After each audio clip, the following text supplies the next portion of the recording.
All right, hello and welcome.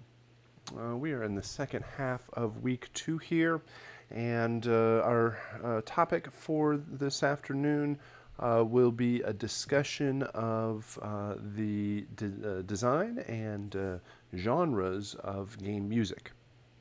We will talk about some of the tools that are necessary when starting out a new game project, what sort of media and documentation and ideas can the game developer provide to you as the game composer? What sort of information can you get your hands on to start out the project? What do you, as the composer, bring to the table? And just some of the ideas in the design and starting out in the development of a game. And then towards the second half, we will talk about different game genres. We will talk about their expectations of the music. What does the audience expect in a game soundtrack? What sort of norms are out there? And then certainly it gives you all sorts of expectations, and then maybe new directions to go to change those expectations. So if somebody came to you and said, hey, I would like you to do a puzzle game or a kids game or a driving game or a fighting game or an action game or a open world first person shooter or a multiplayer online game, what does all of that mean, and what might be some of the expectations that the game developer and the audience have for a soundtrack like that. So let's get into it, starting out with the design of a game music soundtrack. So when you are hired on to a new project, there is typically a period of research and interviews and discussions and design meetings that you have with the client as you initially figure out what is this music soundtrack or what this game is going to be. So let's say that you've already gone through the period where the developer, you've gone through interviews and you go through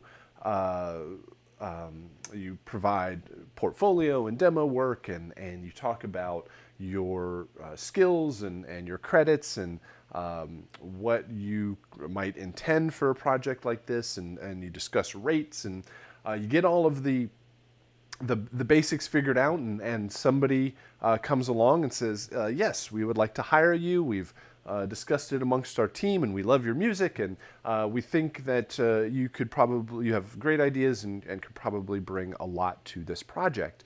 So you get a handshake and you sign a contract, and you're off and ready to start a game project. And then, so where do you start? What sort of things do you begin with?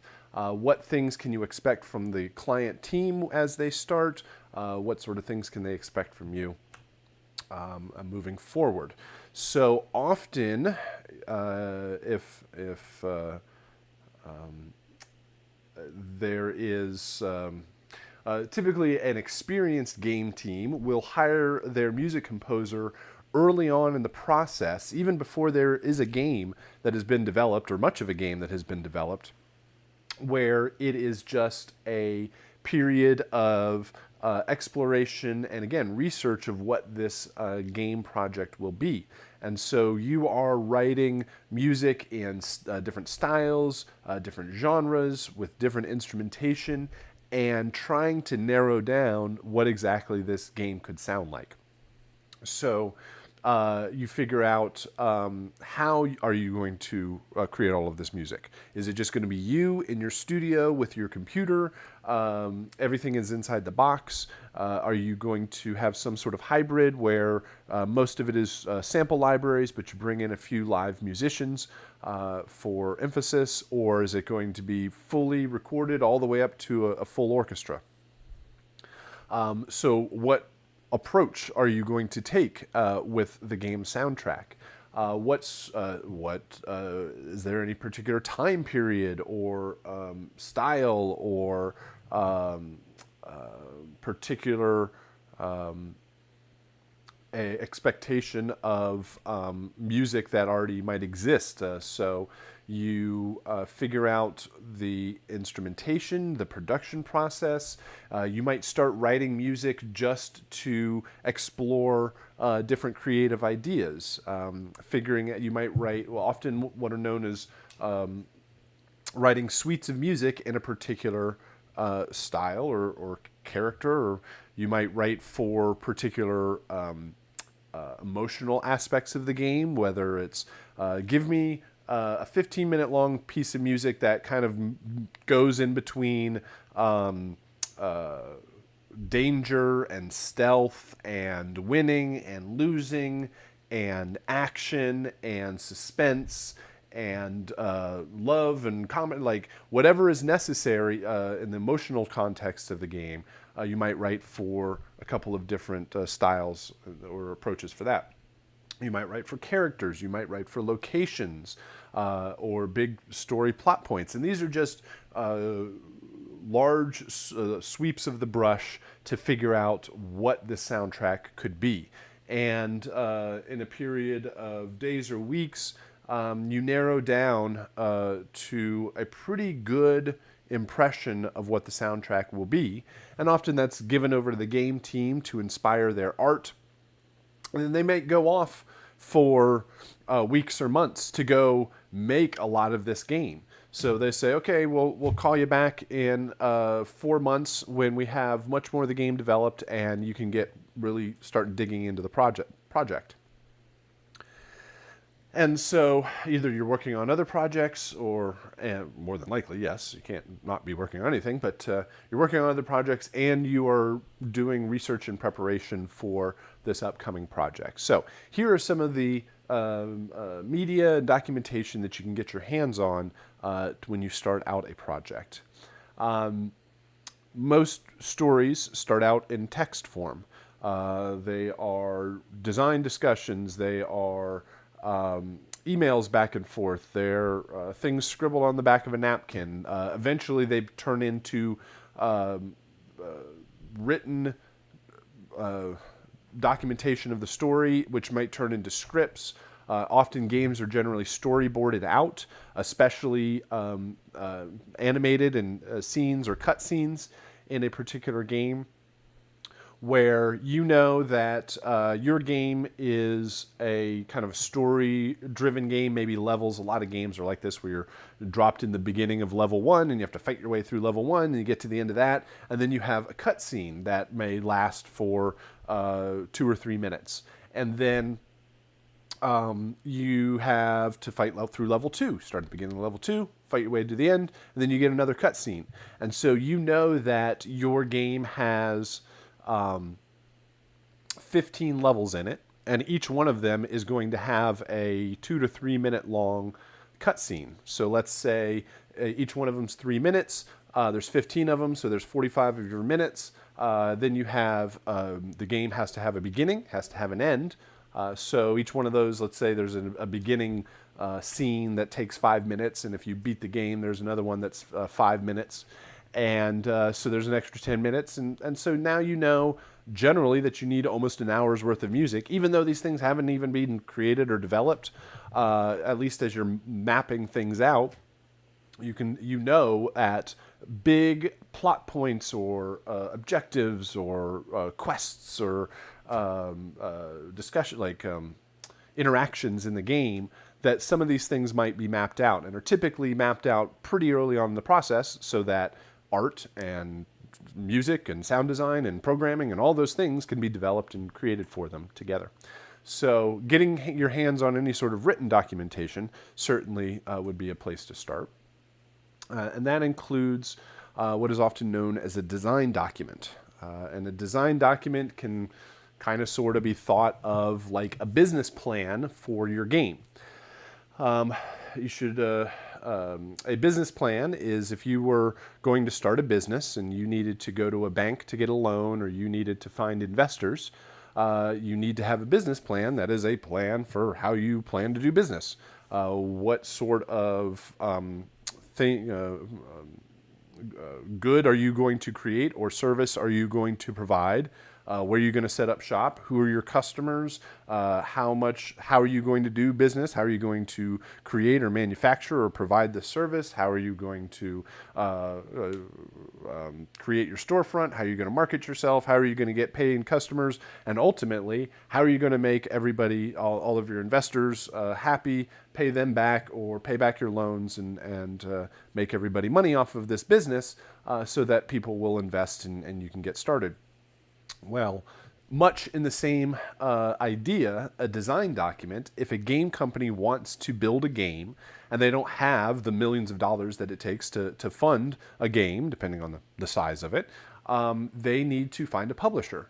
And a publisher will fund the game project and then sell the game after the fact and make all the money and share it back with the developer.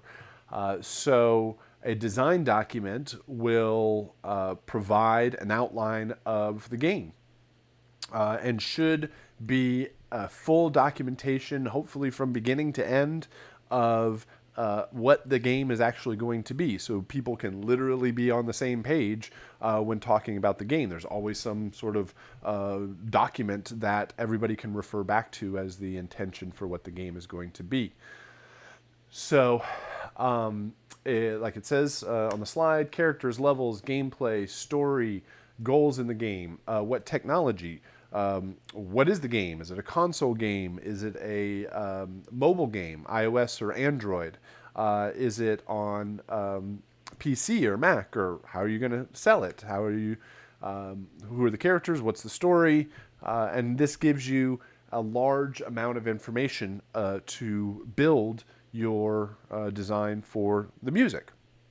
And so there should be a page or a chapter or whatever that is music. And so you look at the contents and it says, points you to where the music is. You open up the page to where it says music and sound design, and it says to be determined by the game composer. And so you're either like, well, that's great because you have a lot of creative control as the music composer. Sometimes this is really challenging because you have to figure out exactly what their intentions are with the music. But some companies will tell you exactly what they want. They have the experience or they're familiar with music and sound enough that they can specify exactly the sounds and how much and where they all go. But a lot of game companies hire you as the music composer because you bring all of the ideas. So I've had a lot of clients look at me and go, I don't know, that's why we hired you. All we want is amazing music. And it's kind of up to the individual to actually provide it and make it all happen. So, but for all of the other aspects of the game, it will make sure that your music will provide all of the necessary aspects to fulfill the design of the rest of the game. An asset list. This is a list of all of the WAV files that you will provide, or all of the media files. Most likely they will, at least in our world, will be WAV files. Hold on just a sec. Let me take a quick pause.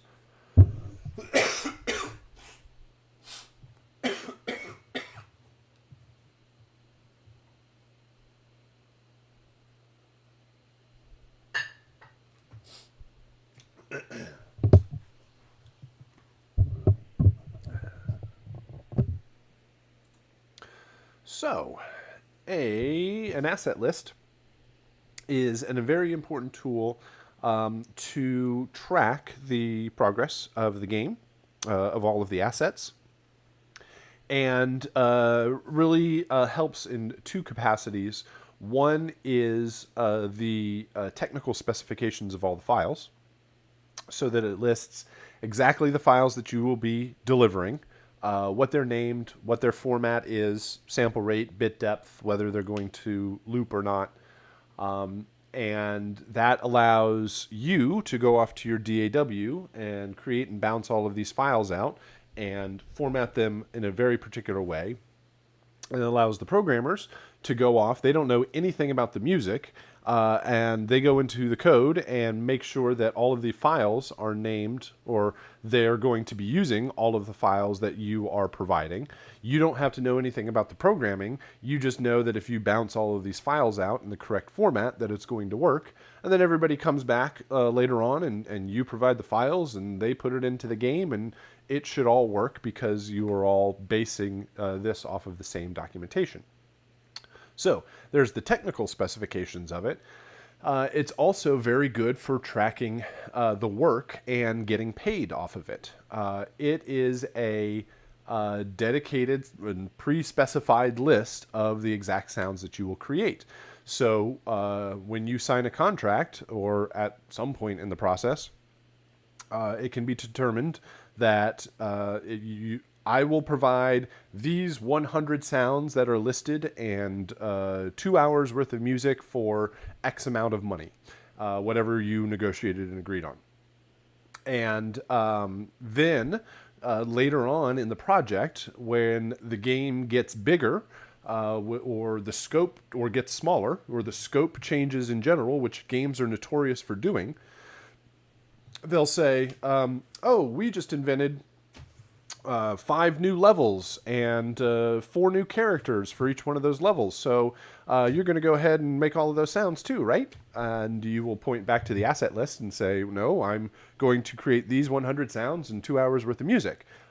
If you need more sounds or more music, then that's fine. I can certainly provide all of that, but we'll just kind of prorate out the contract to to account for whatever the new music and sound effects are. So it is a dedicated list that everybody can point back to and say, you're going to create all these files. It goes the other way. If you were going to provide 100 sounds and they only used 90 of them or 75 of them for whatever reason, then that's okay. They'll still pay you for all 100 sounds as it was agreed upon at the beginning of the process, because you did all the work. You created all of those sounds. It's on them if they only chose to use 75 of them, right? So it is a useful tool, both technically and in the business sense, to kind of track the work that is being done. Concept art. Any art that you can get your hands on to see what a character looks like, to see what the world looks like, to inspire your music. It's just going to make the process easier. Somebody could talk to you all day long about what something's going to look like, but once you actually see it, or see it moving around in the game, makes it just all the more easy. Doesn't mean that that's always available. Depends on where you are in the process. Certainly, it's important to know that when you're working on the soundtrack to the game most likely doesn't exist, at least certainly not in its final form by any means. It's being created just as much as the music's being created. So getting your hands on art, getting your hands on animations, like drawn out concept 2D art, or whether it's fully rendered 3D models and animation and all that sort of stuff, makes your job a whole lot easier. So what often happens is typically something's been drawn before the music exists. And it all depends on the schedule and the type of team overall and who's involved. But very quickly, art comes into existence. And often they'll send you art to inspire your music. Then you'll write some music. They'll send your music over to the artists to inspire their art, which will create more art, which will inspire more music. And it's a wonderful feedback loop on both sides. So as early and as much as visuals that you can get your hands on will make your creative juices flow a bit easier. Then eventually there will be an actual working version of the game, or at least a working version of part of the game. It might not be the entire game. And our game projects through this month, 2D Platformer and Angry Bots, these are very indicative of the types of projects that you would get in process or in development, where it's not the full game, but it's one level or one area of a much larger game that you can get a sense of what it's supposed to be like. So you do not start writing the beginning of the game at the beginning of the project and work in any sort of sequential way to the end of the project. It very much does not really work out that way. They don't. You don't start on day one of the project and say, okay, I'm going to write for the main menu, and then I'm going to write for level 1, and then I'm going to write level 2 all the way to the end until I write the ending music, and I'll be done. You, like I said earlier, you're often writing just linear pieces of music that aren't specifically for any part of the game. They might be in the context of emotion or character or story or location, but they're not like plugged in anywhere yet. So you often go back to previous compositions and start pulling out chunks of those or repurposing them to actually fit in the game. So they might send you and say, hey, here's level 5. Go ahead and write some music for it. That's, let's say, 2D platformer. The level that you're playing, let's say that's like halfway through the game.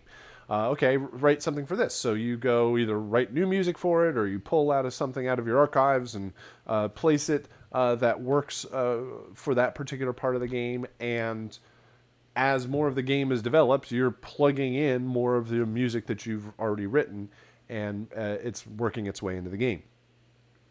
There's also something typically called a vertical slice, which is one complete functioning level or section or part of a full game.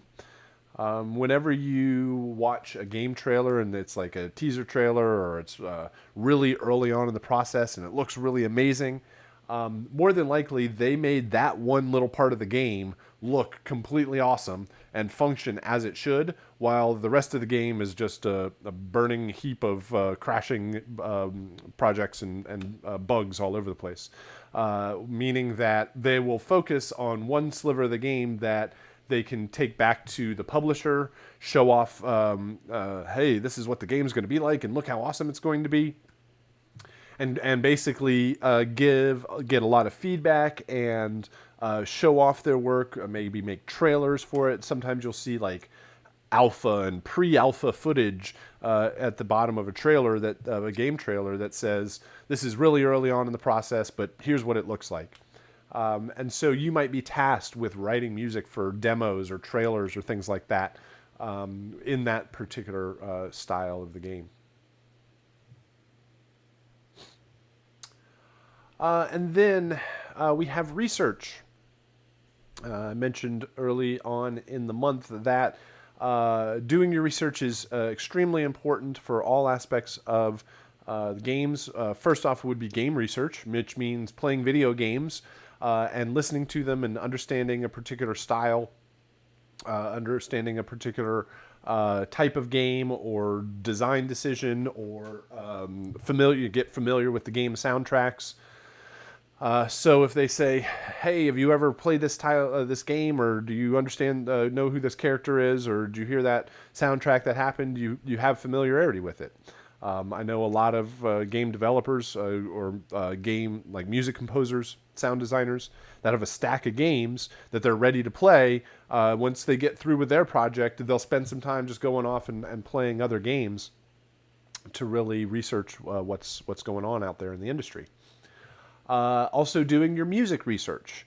If they are the soundtrack for a game requires music from a particular time period or culture or instrumentation or, I don't know, style or any variable, you have to be familiar with it. So that means if they say that we want something in a punk rock, folk, techno, gospel, EDM kind of style, and you just have to like, okay, figure out what all of these different things together mean. And one of the best examples, there was a game out there called Brutal Legend that had Jack Black as a roadie, and the entire soundtrack was heavy metal.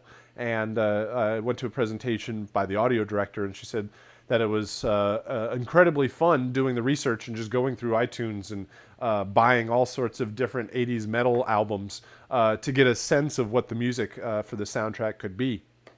So, especially styles and approaches that you are less than familiar with, figuring out who those, what instruments do you need? Who are the performers? Are you able to, is it just going to be you playing all of the instruments, or do you need to find particular people that can pull that off? It's doing your research ahead of time so you can just kind of walk right into the soundtrack and be very familiar with its overall process. And lastly, story research, also very important. Same sort of thing where a lot of games are not just set in boring old normal times. They're set off in fantastical worlds or periods of history, or again, different parts of the world, different parts of different cultures. If you're not familiar with a particular archetype or trope of a story, if they're most movies, books, and music is based off of previous works of fiction and storytelling through the ages. So this just means being up on your industry and culture as a whole, reading books, listening to music, watching movies, playing video games, doing your research to work in the industry that you are participating in.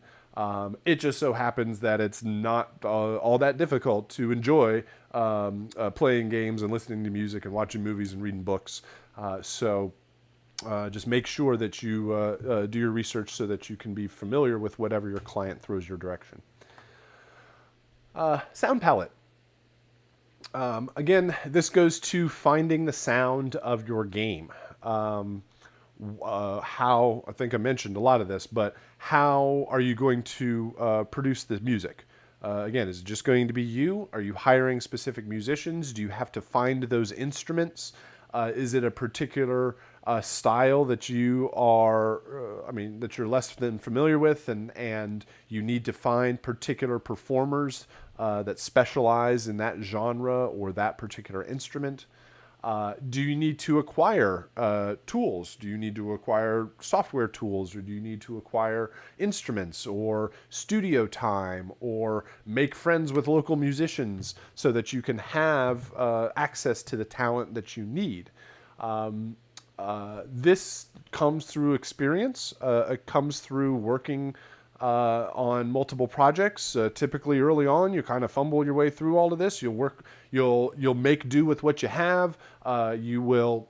One of the best things is to rent your gear before you buy it. If you need things in a studio, or you need particular technology or instruments, I always try as best as I can to not purchase anything unless I know that I'm directly going to make more money off of it than my investment, right? So if something costs $300 or $500, I don't want to just pay for that out of pocket. I would rather get a project that I know needs this particular piece of gear, and if I'm going to make $600 off of it, well, then a $300 piece of gear might be a wise investment in that case. So, figuring out what your tools are.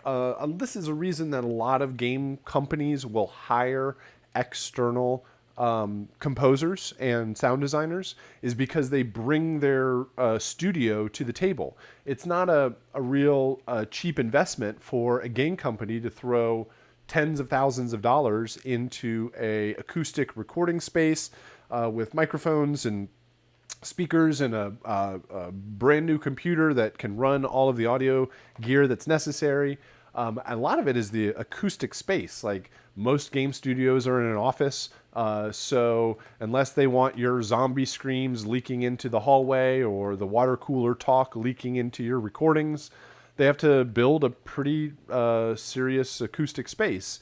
And so a music composer or an audio recordist will have these tools that they've kind of acquired over time. You're very smart in your business to reinvest a portion of your income back in the business, buying gear and buying instruments and just working on your toolbox as a whole. So, but figure out what this means. Often I budget for a little bit of a buffer in the cost of a project to make sure that I have the tools that I need, and then also kind of a safety buffer where I don't want to charge exactly what I think it's going to be, because that assumes that everything works out 100% every single time, and it's not going to. So over time, you start budgeting in 10 or 15 or 20% just for issues overall that might come in, because gear breaks and people flake out and all sorts of things can happen. So budgeting these costs into the overall project becomes quite necessary. All right, so those are some of the design tools, asset lists, design documents, doing your research, figuring out your toolbox of what is necessary to get the job done.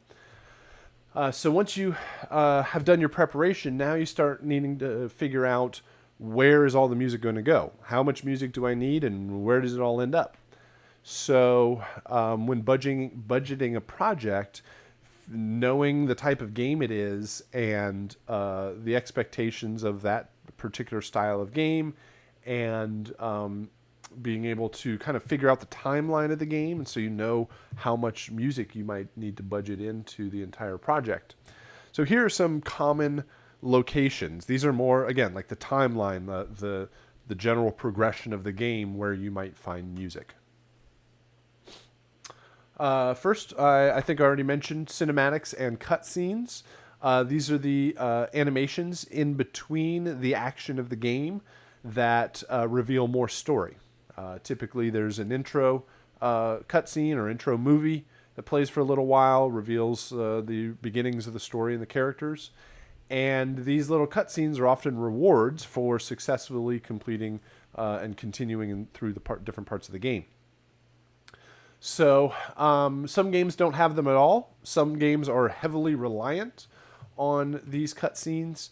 But if you know, they're often very comfortable places for composers, because they're just like they're linear stories, or they're linear productions. They're just like movies or little short clips that you post to. So it's like traditional linear music production.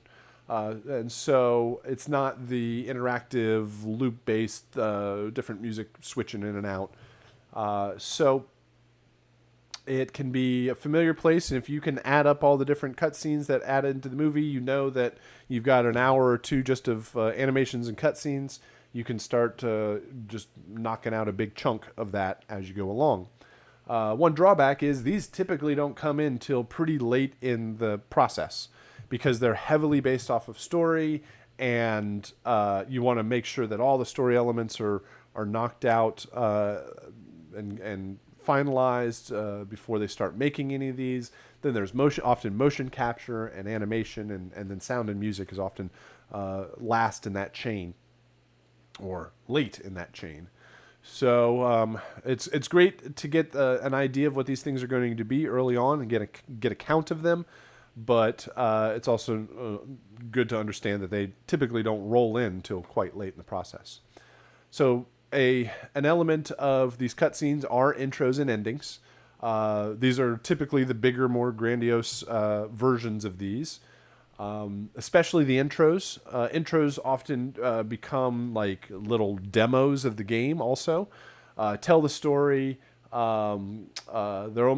Everybody knows that people who play the game, 100% of those folks are going to watch the intro, but only a certain percentage of them are going to make it to the ending. So a lot of effort and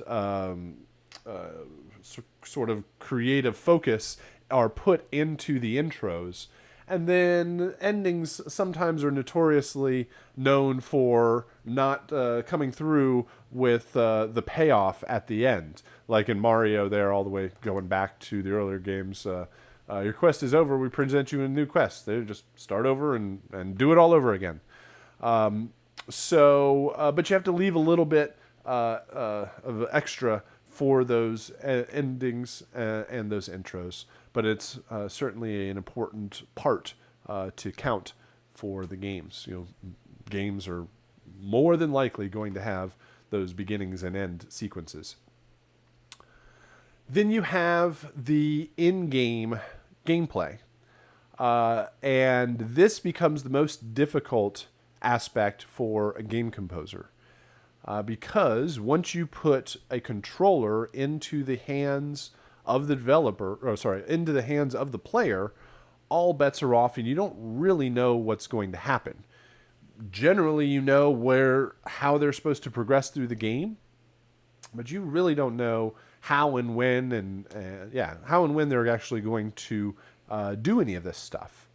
So some people will run through the game just guns a-blazing, blasting everything in their path, and just hauling all the way through the game, and might even skip a whole lot of different content in the game just to successfully and skillfully get through it in a faster pace. Other folks are going to be knocking into walls for long periods of time and frustrated and can't find the next secret or can't find the next part of the game. And so they don't want your music to repeat over and over and over and over again. So it becomes a challenge to figure out how exactly the music will progress. And this is going to be custom for every single game. Every game play is different. Now there are certain consistent elements in certain types of games that you can rely on, but each game will take its own unique approach. So this is probably where you'll spend most of your time and the conceptual and design aspects of the development of your soundtrack. Second to the actual gameplay, a player is going to be in a menu somewhere. The most of your time is actually playing the game, but second to that, you're going to be in a main menu, you're going to be in a pause menu, you're going to be in some menu where you choose your weapon and choose your armor and choose your spells and your all of your equipment and your inventory, and there's a journal and there's a map and there's all sorts of stuff that you can do in a pause screen. Often it actually pauses the outside world or the game world. Often there is a pretty strong musical and sound design difference where often the action in the game is really intense and there's lots of sound, lots of music, and then you hit pause and this kind of soothing soundscape comes in. You're safe for that period of time. You're just kind of wandering through the menus. And so the menus have often a strong and different kind of sound aesthetic to them. Menus are often a good place for sort of entry-level game composers, sound designers to get some work done. A lot of times menus are kind of a later thought in the game process, and where a music composer has to work on all the big sections of the game, a junior level or an assistant can come in and do a lot of the work in the menus. The reason for that often is you're probably not going to win any amazing awards off of your interesting sound design or your music soundscape in a menu. There's often a lot of work for little payoff. Nobody's going to be like, wow, did you hear all those amazing sounds? I mean, every once in a while that happens, but you have to model the overall aesthetic of the rest of the game. So it gives you a good place where you own all of that work and you're just kind of following along with the feel of the rest of the game. So, and every game has them. And sometimes they're really just boring and they just go bleep, bleep, bleep as you click around the different menus. Some of them have really interesting approaches in menu design. So it's sometimes the game development team is like, whatever, as long as it goes beep, beep, then that's all I care about. Sometimes you can get some really good, interesting design there. Game trailers. Game trailers are often done like movie trailers, where they are done at a separate trailer house or post house, where the music for a game trailer isn't actually created by the game composer. It might be a library piece of music that doesn't actually show up anywhere else in the game. Just like a movie trailer is often the way it's often done. In the smaller, more independent market, then a lot of times the whole team is kind of tasked to create the trailers. People go in and play the game and show off really cool stuff. You are asked to create music for the trailer, or they just use the music that's already in the game. But when thinking about game trailers, it gives the opportunity to consider all of the other aspects, other ways that your music is being used. So, most often, the game company wants 100% buyout of the music for the game. They will approach with more money so that they retain all rights and licenses to the music. They have complete control over it. It cannot be used in anywhere else because they don't want their main game theme to show up in another game or in a movie or a commercial somewhere. So a lot of times, especially the bigger companies, will actually want to do a 100% buyout, and so they'll pay more money up front. Smaller, more independent game developers may not have the money up front, and so you can retain rights to the music and the soundtrack to make up for that. So consider where your music is being used beyond the actual game itself. So you can, obviously, you are licensing the rights to the music for the game, but does that mean they have rights to the sequel to that game? Do they have rights to the mobile version of that game? Can they use it in their game trailers? Can they use it in their advertising? Can they use it on games that are on different platforms and different consoles? Can they use it internationally? Can they use it on their website? There's all sorts of different avenues for your music to go.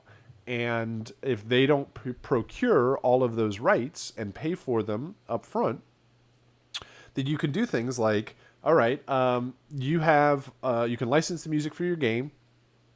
You can use it in perpetuity for that game project. Maybe it's a smaller game company and they want to make a mobile game, iOS and Android. So I give you rights to use it for those mobile platforms. And if then the game becomes successful and then they want to move it over to the Xbox or the PlayStation or the Switch, or then they'll have to pay you for that. They become more successful. They've made more money off of this. They want to expand the reach of their game so they can then license the rights to another platform. If you can retain the rights to sell the soundtrack. So they retain the rights for the game and you retain the rights for the game soundtrack. You can sell it separately and make 100% of the profits off of that. So just consider how your music is being used. Typically, it's 100% buyout, but over time, you will, and these are a lot of the reasons why you screw yourself over enough in contracts and you hire a lawyer. You screw yourself over with clients enough and you hire an agent. Typically, those things don't come straight out of the gate. You work your way up to that, having the funds to pay for those folks, but they will protect your interests in a lot better way and just allow you to focus on the composition itself. Right. So, that was different locations in the game itself, game timeline, like the beginning of the game, during gameplay, the end of the game, menus, trailers, all the different aspects of how your music kind of can be placed through the game. The next topic here, game music themes, are not directly tied to any one location in the game, or any one part of the game is probably a better way of saying it. This is tied to different thematic elements, whether it's a character, whether it's a location or part of the world, whether it is a thematic idea like courage or winning or loss or destruction or whatever it is. Games often can use reoccurring thematic ideas, very much just like movies, to provide different locations for more music. So if you can identify those places throughout a game, again, it will fill out your map and the kind of the skeleton of the game overall, so you can figure out more places to place music. Hold on, let me take another quick pause here.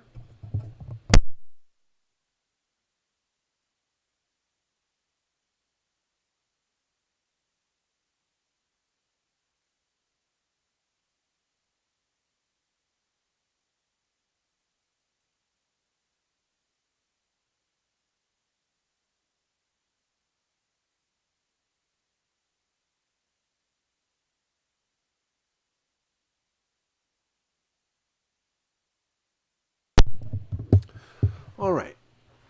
So this first one here is called The Main Theme. And the main theme is the musical theme that is most connected to that game. Oftentimes, this comes from the main menu or when you first turn on the game, because every single time they play that game, they hear that theme. It becomes just ingrained in the player's brain in connection to that game. They hear it over and over again. It often informs musical choices in the rest of the game. It'll be a reoccurring theme. It will provide what's sometimes known as musical constants. It will establish things like choices of instrumentation, melodic ideas, the overall production of the music and its overall kind of thematic ideas. So it will create the initial context for the game to reside in, and then expand it with later parts of the game. You often don't start with or very much set out to write a main theme. It often presents itself over time. So it can become a piece of music that is constantly referred back to, that everybody will come back and say, yep, that piece of music really references the overall style and approach that we want with our music. The game team, you as the composer, everybody returns back to it every once in a while and says, man, that piece of music really represents this game as a whole, represents the rest of the soundtrack, and is also often deemed and becomes the main theme over time and reveals itself. So it provides the context of the overall approach to the music, and kind of gives the player an expectation of what they will hear later on. Leitmotif. This is a very common concept through music production. The study of music, it goes back to ballet and opera, and the stage and the theater, through movies, television, and even into games. It is a melodic theme that is associated with typically some noun of some sort, a person, place, thing, idea, concept. It can be almost anything in the game. And it is often a reoccurring thematic idea that happens whenever that character shows up on screen, whenever you enter that particular location. Darth Vader would be a very classic example of this, where you hear the Imperial March every single time Darth Vader shows up. It doesn't mean that Darth Vader hears it in his own world, but it is there for the audience to provide a kind of a reoccurring context for how the music will be handled through the game. This includes characters, where this is a very common approach. If you know that you have 5 heroes in the game and a cast of 20 different types of enemies in the game world, well, it doesn't necessarily mean you need 20 different character themes, but you often have the hero theme. You have the whoever, if you're saving the town, or if you're saving the princess, or saving a family member, or like often you are the hero that has to solve the thing that happened to the people or that person or whatever it is. And so there is the hero, there's the people or the person in distress, there is the villain, there are the different characters that you encounter through the game world. Often, like down here at the bottom, we have level boss or shopkeeper.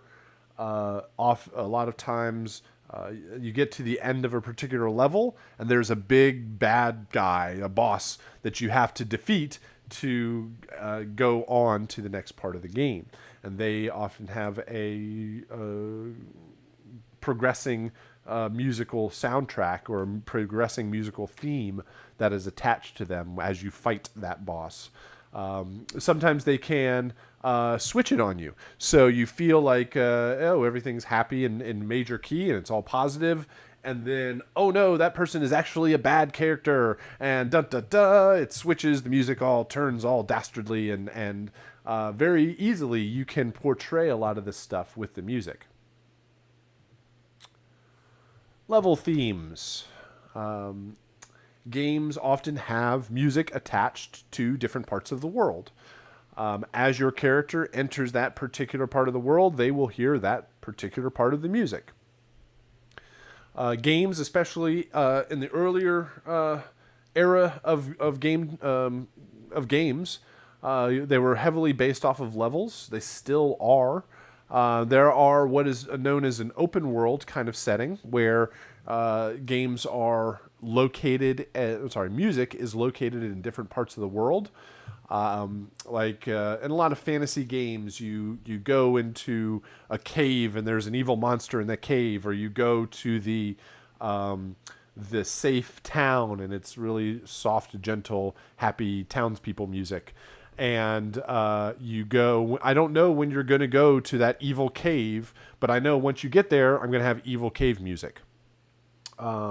Or you have to fight your way through level 1 and you hear level 1 music, or you fight your way to level 20 and you hear level 20 music. Super Mario Brothers was good with this. There were pieces of music, whether you were above ground or whether you were underground, or if you were under the water, or if you were in Bowser's Castle, you would hear that corresponding piece of music. Fighting games, Mortal Kombat, Tekken, all of these are classic examples of music that only existed in a particular level, right? A particular character had a music theme, and you only heard that music theme when you were in that world fighting that character in that level or whatever it was. So all sorts of different approaches. But if you know what types of characters you have, how many levels you have, or what parts of the world there are, and you know what sort of thematic ideas or story or objective or quests, you can really start mapping out what is necessary for the overall amount of music and the overall progression of the music through the game. All right. And so our That finishes out our first large topic of game music design. Again, what are some of the tools? What are some of the documentation, the information that you can get your hands on to get started on a project, figure out how much music you need, and where does it all go in the game. So now we'll switch over to different genres of games. Very much like different genres of music out there, they have their expectations about their audience from their audience. What style of music? What is the overall reason for the music and intention of the music, and how is it produced, and what is the kind of traditional instrumentation? Just like music genres, there's all sorts of things that break different genres, that don't fit in any genres, that cross different genres, and games are very much the same way. So, but we are going to take this as generic as possible and just try to discuss what are some of the expectations of these large genres of games. So if a client hires you for a particular style of game, you have an understanding of what it might entail. All right, so I am going to take a quick pause here again, and I will come back in just a moment.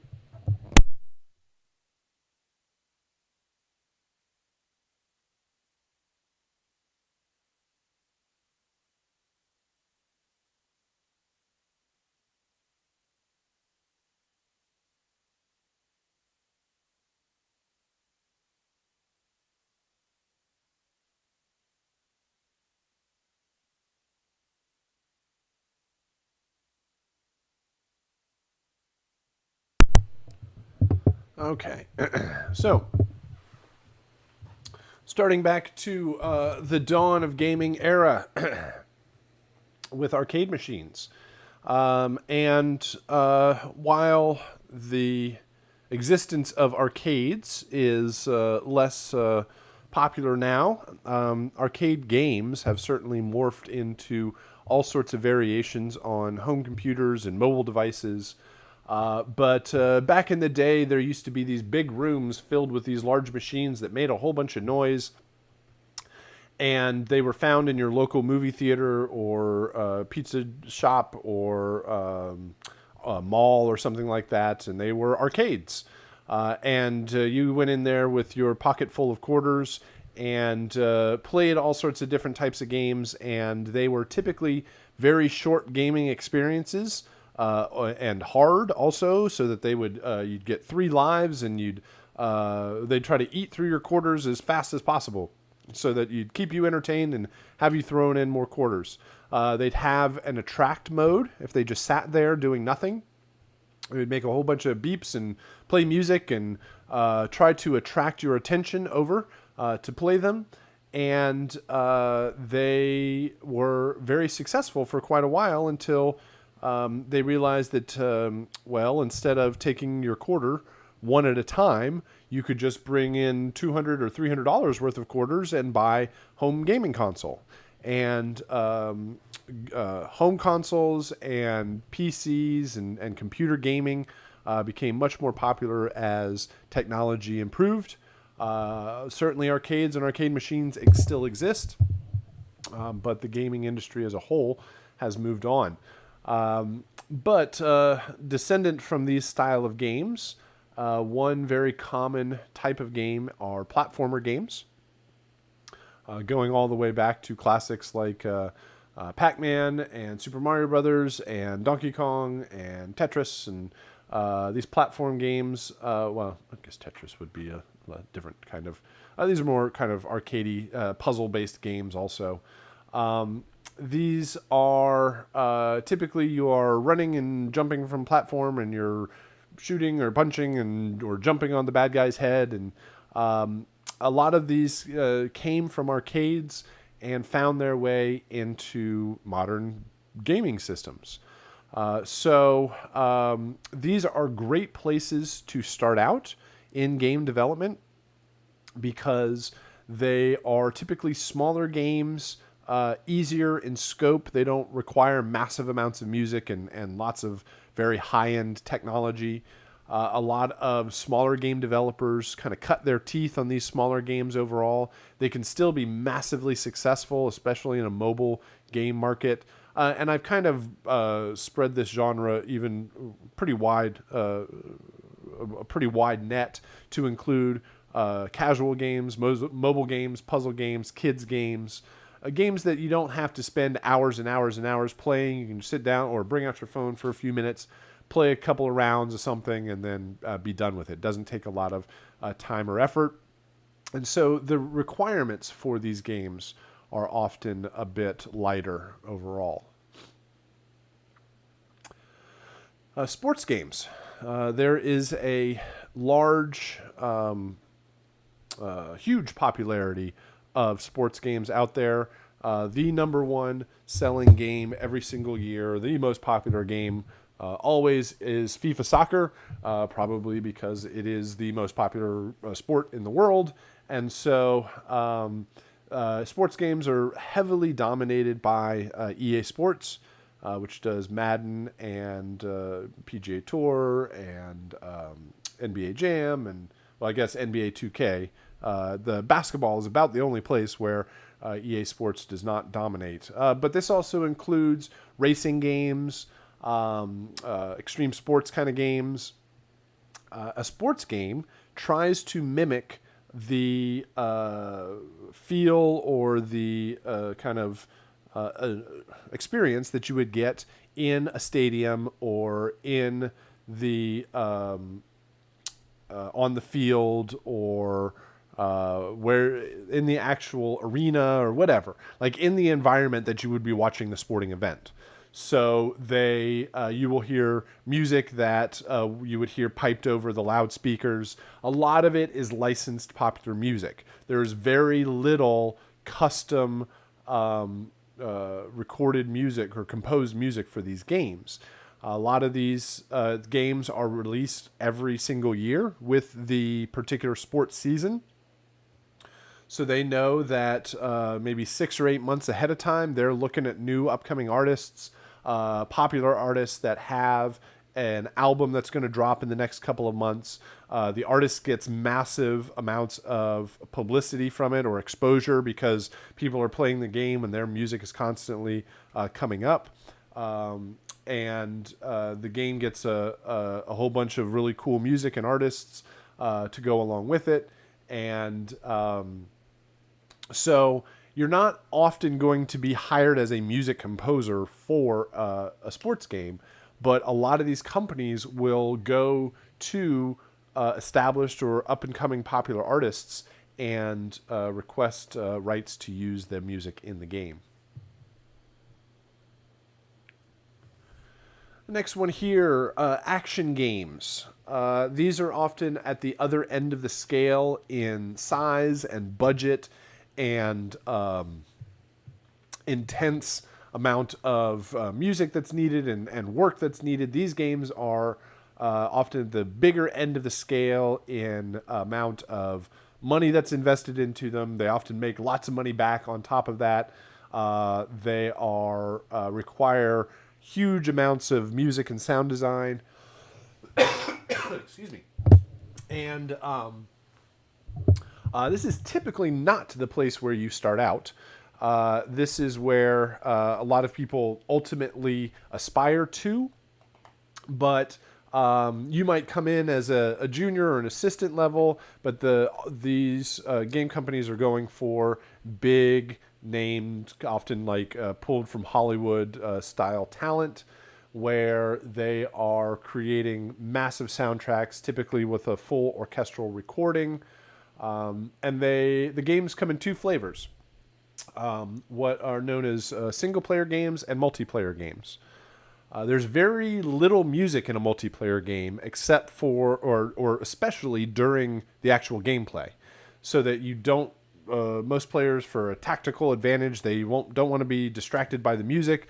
So often that's not there. You'll hear it in menus and when you win or lose or scoreboards or things like that. But in a single player game, which is also often a narrative driven, kind of story driven experience, they have huge needs for music, and there where a movie might be 2 hours or a long movie might be 3 hours, these games can easily last 10, 20, 30, or 40 hours. Doesn't mean that there's 40 hours worth of music, but it's repurposed in all sorts of different ways to make it unique. So these are big budgets, big risk involved in it. That's why they're getting well-known, very established talent to work on these types of projects. Still in the same realm of size and scale and budget and intensity are adventure games. These have their history based off in fantasy games. They take their lineage from Dungeons and Dragons all the way through Legend of Zelda kind of games up through World of Warcraft and more modern varieties like Skyrim or Dragon's Age or The Witcher or all of these types of what are often known as open world games. Lots of exploration. You don't have to progress through the story in any sort of predetermined way, where in the previous slide, action games are often very linear. You start at level 1, you fight your way through, you get to the end, they reveal some more story, and then you keep going. But in adventure games, you don't go from A to B to C all the way to Z. You might start at point M, and then you wander off to P, and then you wander back to G, and then you go all the way to X, and then you wander back to Q, and you have really no there's really no predetermined path that the composer can follow. So instead of music that's based off of like a story and a timeline, a progression, instead it's often based off of location. Where you are in the game world will determine the music that you hear. Are you in the forest? Are you in the Arctic? Are you in the desert? Are you swimming in the water or in the ocean or something like that? Or if you're in proximity, how close are you to something? How close are you to the bad guys? Or are you in danger? Those sorts of things where your location in the game world will determine. Because I don't know when you're going to get there, but I know once you're there, you're going to hear the correct piece of music. Over here, I talked about fantasy games. Over here, Rockstar games are very, very good at this. Grand Theft Auto, even though it's not a fantasy game, it's very much an open world game, very popular. Sometimes they're known as sandbox games because you can kind of go off and do whatever you want. Red Dead Redemption is basically Grand Theft Auto in the Wild West. Very open and lots of room for exploration. Multiplayer games, extremely popular. They are kind of the other side of a single player game, where a single player game is very narrative and story driven. Multiplayer games often give you a world and two teams go at it and fight each other to the death, and you get points and you get levels, and you level up and you get more more powerful characters and weapons and all sorts of stuff, and it's human versus human, and so it provides a very unique context for all of the audio, because in most games that aren't multiplayer, all of the sounds are just for you, the player playing the game. But in a multiplayer game, all of the sounds are for everybody playing the game. In a single player game, you don't have to care that the computer doesn't hear any of the sounds. But in a multiplayer game, that gunshot or that footstep or that line of dialogue has to be heard by anybody that's involved playing that level. So it provides some really unique aspects for the sound design. Things like your computer can talk to a server somewhere, another computer that has multiple computers or multiple game consoles, multiple Xboxes or PlayStations, all connected to some central computer somewhere, and they can play a game in real time and see all of the action that transpires and hear all of the sounds. So on my and you can play 4 versus 4 or 8 versus 8 or 16 versus 16. I think the bigger games get 64 players all at the same time. There's some games that can get even bigger than that, especially on a PC. But a lot of games are kind of limited to those numbers. But it still could be 64 Xboxes all kind of connected through a server. Each one of them has the possibility of doing a 5.1 surround mix. So what happens is you are on your game console. Everybody is playing the same game. They all bought the same game disc. They all have access to the same music and sound effects. So audio doesn't actually transfer over the internet, right? Excuse me. You are on your computer and you fire your weapon, and your computer goes, okay, your game goes bang. Your game console tells a server somewhere, and it says, hey, this person over here went bang, and they are at this location, and they are faced in this direction doing this thing. And then that server tells everybody else, hey, this character over here on this game console went bang. And if they're within a range that they could hear that sound, then their console plays a bang at that location. It can get very complex. There's a lot of brain-bending understanding of what's happening in the game. But from the music side of things, there isn't a lot of music during gameplay. So you have to find there's less of a need for music overall, especially with some of the other game genres out there. But it needs to be very specifically placed. Then, of course, there are mobile games. It is certainly important to understand the restrictions that might be placed on you when working on a mobile game. I sort of consider that working on a game that's going to end up on an iOS device, a smartphone, or a tablet, or an Android device, it's kind of like working on games like about 10 years or so in technology, right? Phones are by no means as powerful as a game console or as a computer. They're closing the gap all the time and very quickly. I don't know that, they may not ever be fully at the same par because computers will always get faster, mobile devices will always get faster. But it's pretty impressive. It's only really been about a little more than a decade since the original iPhone has been released, and it's amazing to see what the technology has already done in these mobile devices. So you have to understand the restrictions in your resources. You're not going to have as powerful as a processor. You're not going to have as much RAM, which is a big deal.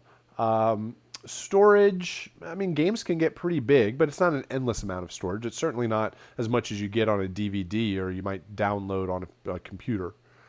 So there are those limitations. You don't have endless amounts of space for all of your music. And there are limitations in playback. You have to understand that a lot of times maybe people won't be listening to the sound at all because they're on a busy train or something.